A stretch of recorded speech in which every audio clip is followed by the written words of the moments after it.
You pay 99 cents for that now? I think it's a cool concept. I get, it feels very complete in terms of this idea, and there's a lot of things, of course, you can start with production, but it's pretty cool. I actually have a question about it, because I do like the genre crossing. I think it's really smart. I mean, they're both genres that are not terribly difficult to play or pick up on. My question, though, is I couldn't quite understand the game mechanics. Again, I know it's not a design class, so I'm happy to back off. But my question is, do the words kind of attack each other, or are there representations of powers that are going up and down based on the attacks? How does it work? It depends on which kind of word you use. If it's going to be a blocking word, like a tower and tower defense, you build the word in whatever formation you want as long as it fits in that Scrabble formation, and it acts as a blocker for all words coming at you. It's like football or something.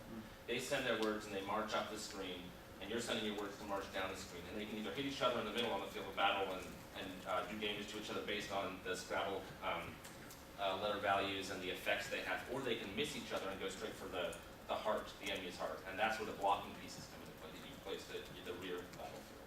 And have you created like mock-ups of this in any way yet? Or? Not interactive mock-ups. I have Photoshop. That's what I meant, just Photoshop. Yeah, I think that would help your presentation. Because like I said, it's a great idea. It's a little hard to get over that. Yeah, that's a fantastic question. The tiles disintegrate or blow up or animate. I have one other question too. You're saying words that are related to each other will have more power. Yes. So I can use hot words, cold words, pushing, I don't know what they are. So how do you deal with the complexity of that? Because when you're dealing with like Scrabble or words with friends, all you need is a dictionary. You can install it on your computer or have it in the cloud. That would be exactly where the bulk of the design would come into play, because it's kind of a recombinant explosion. What words work with what words are weak. Like if you have the word love and the word hate next to each other, what does that mean? But I think that's what would set this apart from simple games like Letterpress, is the fact that if you put love and hate next to each other, they'll push apart. And the effects will be very simple. It'll be increasing damage, increasing speed, or lowering damage, lowering speed, and then lowering the strength of the word. And that would be it. But it would all come from the relations word to word, which would be where all the code would come from. And that's your most complex problem. And that would be a fun, it's a fun problem to fix.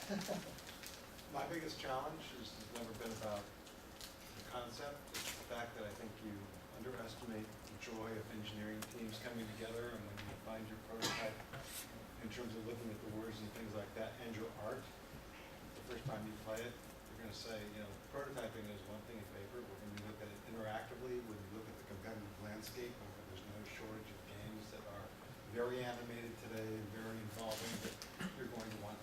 Probably have to spend a little bit more time, which means a little bit more money. I think you're right, although we're hoping that the fancier stuff and the cool effects will be things that we can get people to buy, and so we'll develop them after. We'll develop the simple stuff like fire and ice and hate and love, and that'll be it. That'll be the base game, and we'll make people pay to get cool other effects. I would rather have you see that, put that into the build up front, and know that it can be there right away. To be honest. I think you're going to find people wanting to buy some of those things right away. Yeah, I think he's really right with his question and his feedback that just even a couple of examples of you've got your mock-ups in the pitch, and everybody knows that ice is cold and chilly and hot is hot and fire bad, right?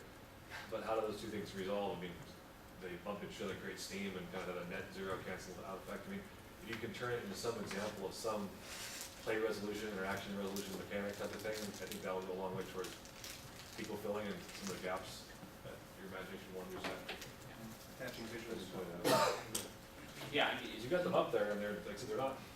It's not like it's some crazy dragon. If I only like dragons, then it would appeal to me, or dinosaurs, right? It's pretty low hanging fruit for people to relate to, which I think is part of the power of the concept. So just make us understand a little better how things actually interact.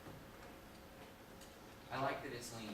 I like that you're going to do something fast and test the market. And, the real trick is lining up backers so that you can move really fast if you found something that worked. So Joe's point, people are going to want it now, and if it would take too long to actually satisfy that demand, they might have moved on to something else. So cool idea. How do you increase your testing power? Yeah, especially with the problem you mentioned earlier, probably would expand a bit more than projected. Apple's going to be not your